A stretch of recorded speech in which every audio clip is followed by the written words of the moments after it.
Hello, today I'm looking at Majjhima Nikaya number 70, which is the Kitagiri Sutta, translated as at Kitagiri, and the location is in the Kasi country, and the people involved are Buddha, with a large number of followers, or a sangha of bhikkhus, and there's also two of them mentioned by name, Assaji and Punabha Sukha and Assaji. So Buddha is speaking to the assembly of monks and saying, I abstain from eating at night, and by doing so I am free from illness and affliction. I enjoy lightness, strength and comfortable abiding. So bhikkhus, do the same. Yes, Venerable Sir, the monks replied. The sutta continues with Buddha continuing his wanderings in the Kasi country, eventually reaching the town of Kitagiri. And here at Kitagiri there resided a group of monks, followers of Buddha, led by Assaji and Punabha.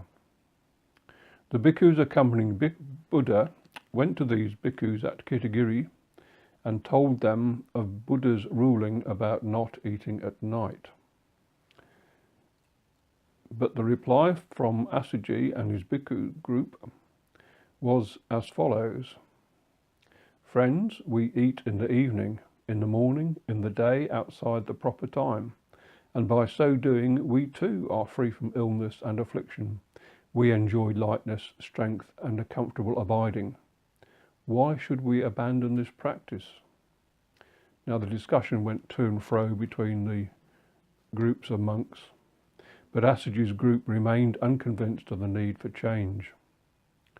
This was then reported to Buddha, and so Buddha summoned Assaji, Punabha and his group of monks to his presence. Firstly, in conversation, Buddha establishes that Assaji's group are not willing to change their eating habits. Then Buddha says to them, have you ever known me teach a person, whether he be content or suffering, or neither content nor suffering, that unwholesome states diminish and wholesome states increase?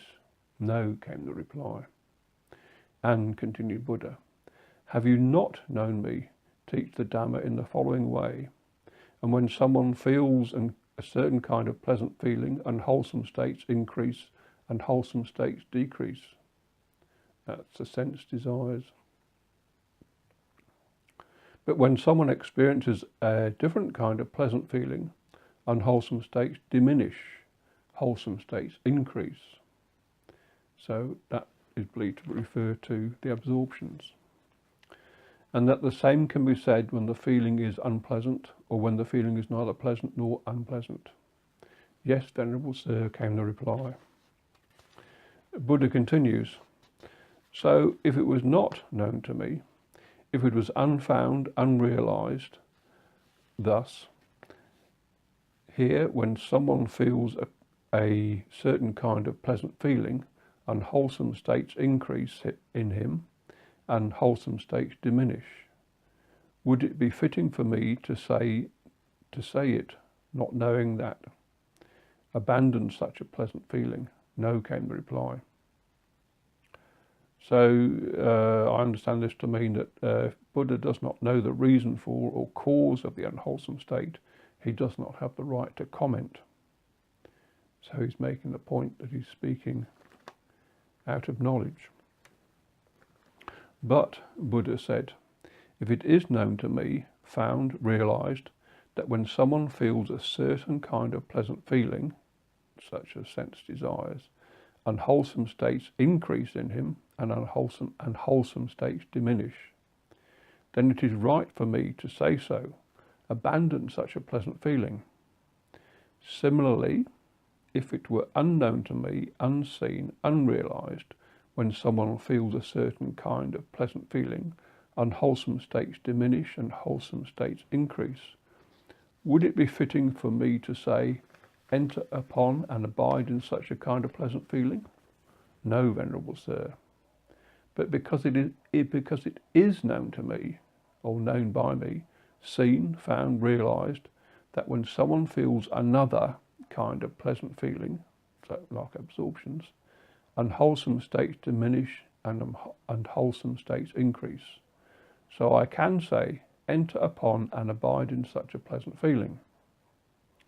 So he can say this to people through knowledge.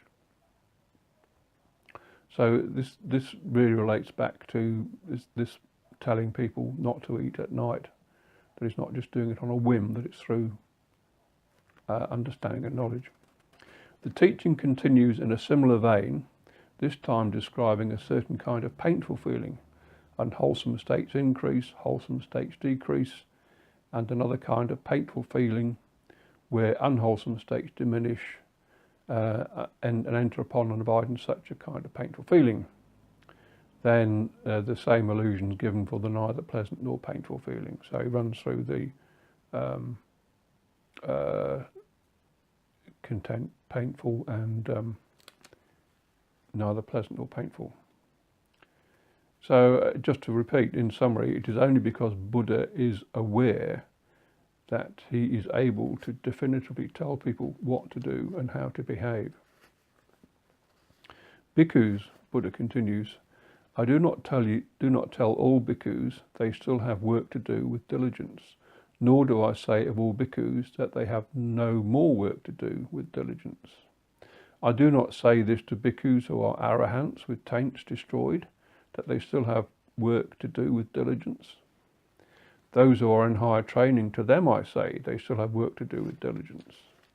Buddha then adds, there are 7 kinds of person to be found in this world. Those liberated in both ways, that is arahants. Those liberated by wisdom, that is arahants who achieved arahantship through wisdom. A body witness, that is someone liberated with taints destroyed, or sort of a work in progress. One attained to view, that is liberated with constraints destroyed by wisdom. One liberated by faith, that some taints are destroyed and faith is placed in the Tathagata. So they're a work in progress. A Dhamma follower, so that someone accepts the teachings of the Tathagata, there's a work in progress, and a faith follower, someone who has faith and love for the Tathagata, it's a work in progress. So the 7 are liberated in both ways, liberated by wisdom, a body witness, one attained to view, one liberated by faith, a Dhamma follower and a faith follower. And Buddha sums up, I do not say that final knowledge is achieved all at once, but by gradual training, gradual practice and gradual progress. And how is final knowledge achieved by gradual training, gradual practice and gradual progress? Here, one who has faith in a teacher, who visits him, pays respect to him, listens to him, hears the Dhamma, and having heard it, memorizes it, examines what he has memorized, gains and reflects a reflective acceptance of those teachings. Then zeal springs upon him. Zeal has sprung up. He applies his will. Having applied his will, he scrutinizes. Having scrutinized, he strives. Resolutely striving, he realizes with the body the supreme truth and sees it by penetrating it with wisdom. But you, bhikkhus, Buddha says, have done none of this. You have lost your way. You have been practicing the wrong way. And just how far have you strayed? Bhikkhus, there is a 4-phrase statement, and when it is recited, a wise man would quickly understand it. It goes as follows, try to understand it. But here, Buddha is interrupted by the bhikkhus. Venerable Sir, who are we that we should understand the Dhamma? Bhikkhus, Buddha replies, even with a teacher who is concerned with material things, attached to material things, this sort of haggling would not be proper. If we get this, we will do it. If we don't, we won't. So what should be done when the teacher is a Tathagata who is completely detached from material things. Because for a faithful follower whose intent of understanding the Dhamma, he should conduct himself thus. The Blessed One is the teacher, I am only a follower. The Blessed One knows, I do not know. For a faithful follower who is intent on understanding the Dhamma, the teacher's words are nourishing and refreshing. For a faithful follower intent on understanding the Dhamma, it is natural he conduct himself thus. Willingly, let only my skin, sinews and bones remain. Let the flesh and blood dry, but my energy shall not be relaxed, so long as I have not attained what can be attained by human strength, energy, and persistence.